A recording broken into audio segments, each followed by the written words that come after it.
Trading में rules की importance बहुत ज़्यादा होती है। बहुत लोग मार्केट में आते हैं जल्दी पैसा कमाने के लिए, लेकिन बिना रूल्स के ट्रेडिंग करना बिल्कुल उस गाड़ी की तरह है जिसमें ब्रेक ही ना हो। ट्रेडिंग सिर्फ बाय और सेल का गेम नहीं है, ये डिसिप्लिन, पेशेंस और प्रॉपर रूल्स को फॉलो करने का गेम है। अगर आपके पास क्लियर रूल्स नहीं है, जैसे कि एंट्री का rule, exit rule, stop loss rule और रिस्क मैनेजमेंट, तो दोस्तों आप इमोशन में आके गलत डिसीजन ले लेते हैं। सक्सेसफुल ट्रेडर्स हमेशा एक सिस्टम फॉलो करते हैं। वो मार्केट को गेस नहीं करते, बल्कि अपने रूल्स को फॉलो करते हैं। क्योंकि मार्केट को कंट्रोल करना पॉसिबल नहीं है, लेकिन अपने रूल्स और डिसिप्लिन को फॉलो करना पॉसिबल है। इस वीडियो में हम बात करेंगे कि ट्रेडिंग में रूल्स क्यों इतने इम्पोर्टेंट होते हैं और कैसे ये आपको लॉन्ग टर्म में प्रॉफिटेबल बना सकते हैं। तो दोस्तों इसमें हम पहला जो रूल डिस्कस करेंगे वो हमारा होगा कि हम अपने ट्रेडिंग में इमोशन को या ओवर ट्रेडिंग को कैसे इम्प्रूव कर सकते हैं, कैसे हम हमारी छोटी-सी टिप्स से हम हमारी कंसिस्टेंसी को इम्प्रूव कर सकते हैं। तो इसमें जो पहला रूल आता है वो होता है दोस्तों अवॉइड ओवर ट्रेडिंग का। देखिए तो ओवर ट्रेडिंग जो आपको वर्ड छोटा-सा लग सकता है, लेकिन ये मैक्सिमम 90% लॉस मेकिंग ट्रेडर की गलती होती है। वो क्या करते हैं, उनका जो पहला या दूसरा जो ट्रेड रहता है इनका, वो तो प्रॉफिटेबल होता है, लेकिन वो कहीं न कहीं डे क्लोज़ अपना लॉस में करते हैं। क्यों? क्योंकि वो लोग कहीं न कहीं ओवर ट्रेड कर लेते हैं। उनका अगर पहले एसएल नहीं गया, पहले अगर टारगेट मिल गया उनको, तो वो दूसरी या तीसरी ट्रेड में वो एसएल ले लेते हैं और वो इतना बड़ा स्ट्रॉन्ग स्टॉप लॉस होता है कि वो जो पहला प्रॉफिट आया था वो भी वाइप आउट हो जाता है, प्लस उनका अलग से लॉस हो जाता है। तो इसलिए आपको ओवर ट्रेडिंग इग्नोर करनी है। ओवर ट्रेडिंग आपको बिल्कुल ही बंद करनी है। अब देखिए बोलने में बहुत आसान है, लेकिन ओवर ट्रेडिंग बंद कैसे होगी? क्योंकि हमारे इमोशन आ जाते हैं। हम कितना भी चाहें, हमारा मन करता है कि हम ट्रेड लें, हमारा सेटअप बन रहा है। तो उसके लिए सीधा-सा रूल है कि आपको अपना रूल डिसाइड करना है कि आपको मैक्सिमम 3 ट्रेड ही दिन के लेने हैं। बस, आपको 3 ट्रेड से ज़्यादा नहीं लेने हैं। आपको अपनी डायरी में नोट कर लेना है या आप जो भी ट्रेडिंग जर्नल अपनी मेंटेन करते हैं, आपको उसमें नोट कर लेना है कि आपको 3 ट्रेड से ज़्यादा एक दिन में नहीं लेने हैं। इससे क्या होगा, इससे आप जैसे ही रूल अपना फिक्स करोगे, तो आपको पता लगेगा कि आप कहाँ गलती कर रहे हो। अगर आपका मन करेगा वो ट्रेड लेने को, तो आपको अपने आप से ये बोलना है कि मैंने जब रूल डिसाइड किया था कि मुझे सिर्फ़ दिन के 3 ट्रेड लेने हैं, तो 3 ट्रेड आपको बेस्ट लेने हैं, जो भी आपको बेस्ट लगे कि हाँ, ये 3 हो सकते हैं, वही लेने हैं, ठीक है, दिन में। आपको क्वांटिटी पे नहीं, क्वालिटी पे फ़ोकस करना है।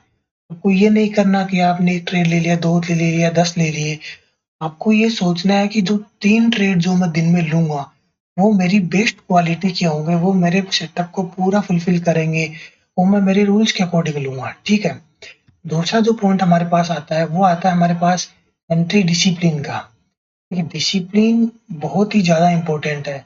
Before entry do full analysis, after entry no analysis, only wait for target और स्टॉप लॉस।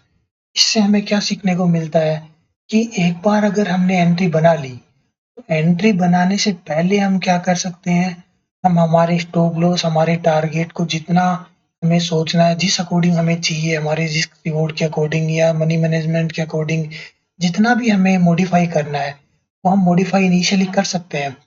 लेकिन एक बार अगर हमने एंट्री बना ली, उसके बाद हमारा एसएल या टारगेट फिक्स होना चाहिए।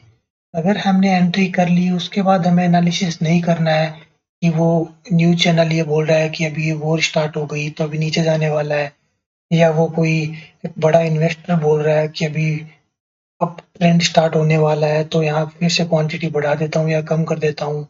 ऐसा आपको नहीं करना है। एक बार आपने एंट्री बना ली, तो उसके बाद आपको स्ट्रिक्टली अपने डिसिप्लिन को फ़ॉलो करना है, अपने एंट्री और एग्ज़िट को फ़ॉलो करना है, अपने इमोशन पे कंट्रोल रखना है। तीसरा जो पॉइंट हमारा सबसे इम्पोर्टेंट आता है, वो आता है ट्रेड मैनेजमेंट का। देखिए, इसमें ये बहुत ही ज़्यादा इम्पोर्टेंट है सीखना। एक प्रॉफ़िटेबल ट्रेडर क्या करता है, वो माइंडसेट मैं आपको बता रहा हूँ। देखिए, आपको एक रूल, थर्ड रूल जो फ़ॉलो करना है, वो ये फ़ॉलो करना है कि आपका अगर फर्स्ट ट्रेड में ही प्रॉफ़िट हो जाता है, तो आपको उस दिन अपने पीसी को क्लोज कर देना है, या आपको किल स्विच का जो ऑप्शन आने लगा है आजकल डिफरेंट डिफरेंट ब्रोकर्स में, जैसे कि धन में आता है, तो आपको किल स्विच कर देना है। मतलब कि आपका पहली ट्रेड में अगर प्रॉफिट हो जाता है तो आपको उसके बाद दूसरी ट्रेड नहीं लेनी है। अगर आपका पहली ट्रेड में एसएल होता है तो आपको दूसरी ट्रेड लेनी है। अब मान लीजिए अगर आपका दूसरी ट्रेड में एसएल हो जाता है तो उस दिन भी आपको अपना पीसी क्लोज कर देना है। बस उसके बाद ये रूल अगर आपने फॉलो कर लिया, मैं आपको चैलेंज करता हूँ, अगर आपने 30 दिन तक ये जो थर्ड रूल है ट्रेड मैनेजमेंट का, अगर आपने ये फॉलो कर लिया, तो आप 30 दिन के बाद अगर आप अपना पीएनएल देखेंगे तो आपका पीएनएल प्रॉफिट में ही होगा, लॉस में बिल्कुल भी नहीं होगा। 98% ट्रेडर या 99% जो लॉस मेकिंग ट्रेडर है वो बस यही गलती करते हैं कि जब उनका प्रॉफिट फर्स्ट ट्रेड में हो गया उसके बाद भी वो जबरदस्ती सेकंड ट्रेड लेते हैं, थर्ड ट्रेड लेते हैं। तो ये कहीं ना कहीं ओवर ट्रेडिंग का ही ये एक्सटेंशन वर्जन है। तो ये गलती आपको नहीं करनी है। चौथा जो हमारा रूल आता है वो आता है प्रॉपर सेटअप पे ही एंट्री लेनी है। हमें हमारी ट्रेड जो होगी वो हमें सिर्फ हमारे सेटअप के अकॉर्डिंग लेनी है, ना कि किसी रैंडम एंट्री के अकॉर्डिंग। जैसे कि किसी यूट्यूब लाइव में हमने किसी ने बता दिया कि ये यहाँ से ऊपर जाने वाला है या यहाँ से नीचे जाने वाला है, तो हम वहाँ पे एंट्री बना लेंगे। तो हमें ऐसी गलती नहीं करनी है। हमें हमारे सेटअप का वेट करना है, और जब हमारा सेटअप बनेगा हमें सिर्फ और सिर्फ तभी एंट्री लेनी है। हमें कोई रैंडम एंट्री नहीं लेनी है। अगर आज के दिन या कल के दिन हमारा सेटअप नहीं बनता है तो उस दिन हम क्या करेंगे, हम एंट्री अवॉइड करेंगे। देखिए जबरदस्ती नहीं है कि आपको कहीं ना कहीं ट्रेड लेनी है। बिगिनर जो होता है वो हमेशा नंबर ऑफ ट्रेड्स ज्यादा करता है, लेकिन वहीं जैसे जैसे वो प्रोफेशनल बनता जाता है वैसे वैसे उसकी जो नंबर ऑफ ट्रेड्स होती हैं वो दोस्तों कम होती जाती हैं। बट वो फिर भी प्रॉफिटेबल रहता है। क्यों? क्योंकि उसका सीधा-सा लॉजिक रहता है कि उसको नंबर ऑफ ट्रेड से कोई मतलब नहीं है। उसको ज़्यादा क्वालिटी में इंटरेस्ट नहीं रहता। उसको ज़्यादा क्वांटिटी में इंटरेस्ट नहीं रहता। उसको सिर्फ क्वालिटी ट्रेड्स लेनी होती हैं। इसी वजह से वो कहीं न कहीं प्रॉफिटेबल रहता है। वो सिर्फ अपने सेटअप पे ट्रेड लेता है, इधर-उधर की कोई न्यूज़ या कोई कॉल या टिप के अकॉर्डिंग वो एंट्री नहीं बनाता। तो इस बात का आपको आगे से खास ध्यान रखना है कि आपको सिर्फ और सिर्फ अपने सेटअप के अकॉर्डिंग ही एंट्री लेनी है। फिफ्थ जो रूल आपके पास आता है वो आता है फियर मैनेजमेंट का। देखिए दोस्तों, डर आपको तभी लगता है जब आपका रिस्क मैनेजमेंट सही नहीं होता। तो आपको अपने अगर आपने एक बार अपने रिस्क को मैनेज कर लिया तो आपका फियर अपने आप चला जाएगा। और फियर आपको क्यों लगता है? जैसे आप एंट्री बनाते हैं आपकी हार्ट बीट फास्ट हो जाती है। वो क्यों होती है? आपका एड्रेनलिन रिलीज होता है आपकी बॉडी में। वो क्यों होता है? क्योंकि कहीं न कहीं हमने जो क्वांटिटीज़ ली हैं, वो हमारी सही नहीं है। हमने जो रिस्क मैनेजमेंट फ़ॉलो करने का जो सोचा है, वो कहीं न कहीं हम सही नहीं कर रहे हैं। इसीलिए हमें डर लगता है। तो इसलिए हमें डर को अगर कंट्रोल करना है, देखिए हमें क्वांटिटी सिर्फ़ उतनी ही लेनी है, जिससे कि हमारी हार्ट बीट पे कोई असर ना पड़े। अगर ऐसी इतनी क्वांटिटी लिया आपने जिससे कि आपको कोई इमोशनली कोई फ़र्क नहीं पड़ रहा, तो उसमें आपके विनिंग के जो स्ट्रीक के जो चांसेस हैं, वो बहुत ज़्यादा बढ़ जाते हैं। अगला जो रूल आता है, जो सिक्स्थ रूल है, वो हमारा है नो असम्पशन्स। देखिए, आपको मार्केट डायरेक्शन के बारे में कोई असम्पशन नहीं बनानी है, ठीक है? Only trust what is visible on chart. आपको सिर्फ जैसे-जैसे चार्ट में दिख रहा है, सिर्फ आपको वही बिलीव करना है। आपको अपने हिसाब से असम्पशन नहीं बनाने हैं कि मुझे ये लग रहा है कि अभी मार्केट ऊपर जा सकता है, या मुझे ये लग रहा है कि अभी मार्केट नीचे जा सकता है। आपको दिख रहा है कि नीचे जा रहा है, दैट मीन्स अभी नीचे जा रहा है। अगर आपको दिख रहा है कि ऊपर कंटिन्यू अप ट्रेंड चल रहा है, दैट मीन्स ऊपर जा रहा है। आपको अपने हिसाब से कोई असम्पशन नहीं बनाने हैं।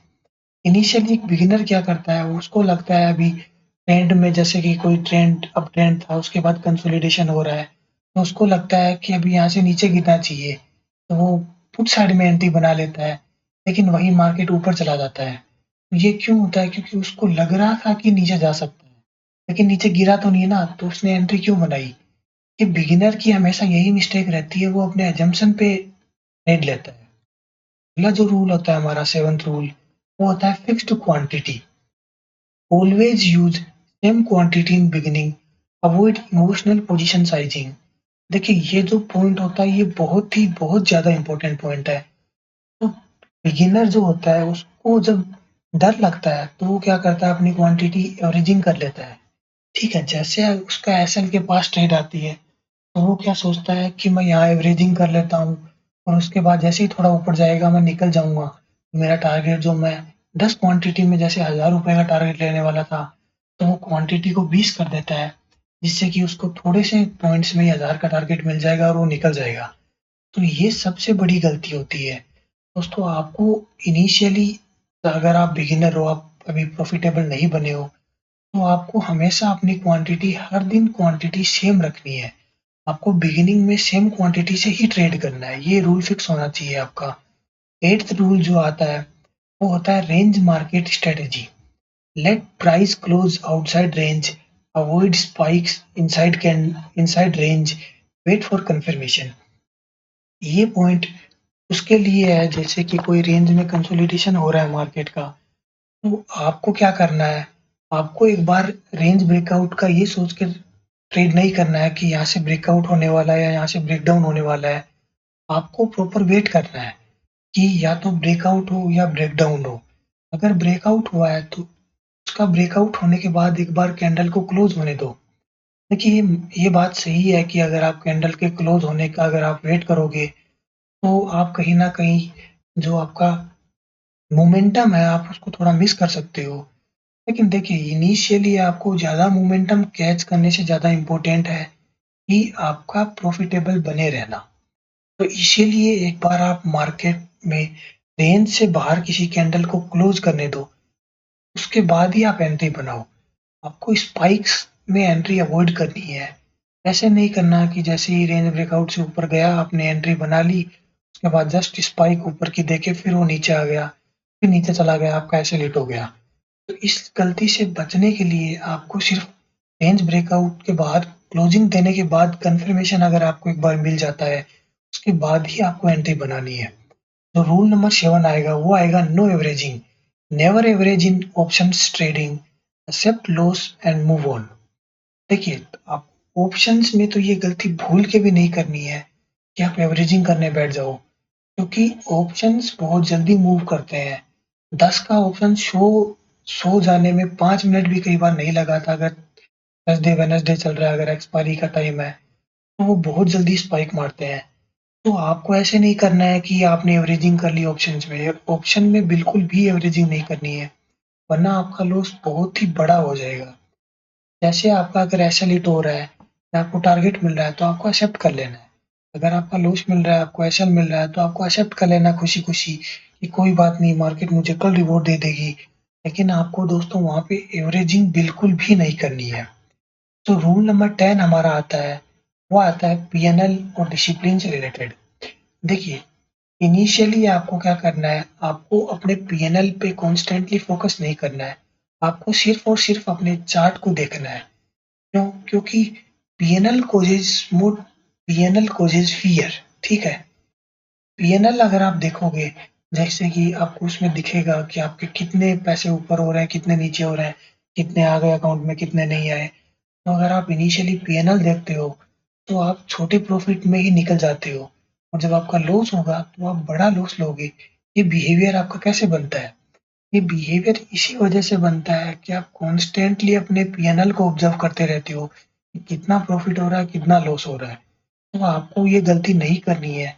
अगर आप बिगिनर हो तो आपको पीएनएल बिल्कुल नहीं देखना है। आपको आदत क्या डालनी है? आपको आदत ये डालनी है कि आपको चार्ट देखना है।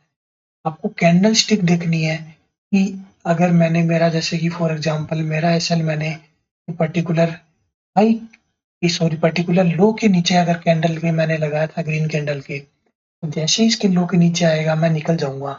या ये पर्टिकुलर ये जो स्विंग हाई है यहाँ तक का मेरा टारगेट है तो यहाँ आएगा तो मैं एग्ज़िट कर दूँगा। तो आपको बस कैंडल स्टिक देखनी है, आपको चार्ट पे फ़ोकस करना है, ना कि आपको अपना पीएनएल देखना है। अगर आप इनिशियली पीएनएल देखोगे, तो आप लॉस में निकल नहीं पाओगे और उसके उल्टा प्रॉफ़िट में आप जल्दी निकल जाओगे। तो आप कभी एक प्रोफ़ेशनल ट्रेडर नहीं बन पाओगे। फाइनल रिमाइंडर जो है दोस्तों, वो है discipline is very important then that of strategy. Consistency comes from following rules. देखिए दोस्तों, ये बात आपको सुनने में बहुत ही छोटी लग सकती है, लेकिन स्ट्रैटेजी या आपका जो सेटअप है, उसका ओनली 20% रोल रहता है। 80% आपका साइकोलॉजी, आपका डिसिप्लिन, आपके जो रूल्स आप कितना फॉलो करते हो, उन्हीं का इम्पोर्टेंस रहता है। तो इसीलिए आपको इनिशियली रूल्स से स्टिक रहना है। आपको अपने रूल्स ब्रेक नहीं करने हैं, फिर देखना आप प्रॉफिटेबल ट्रेडर अपने आप बन जाओगे।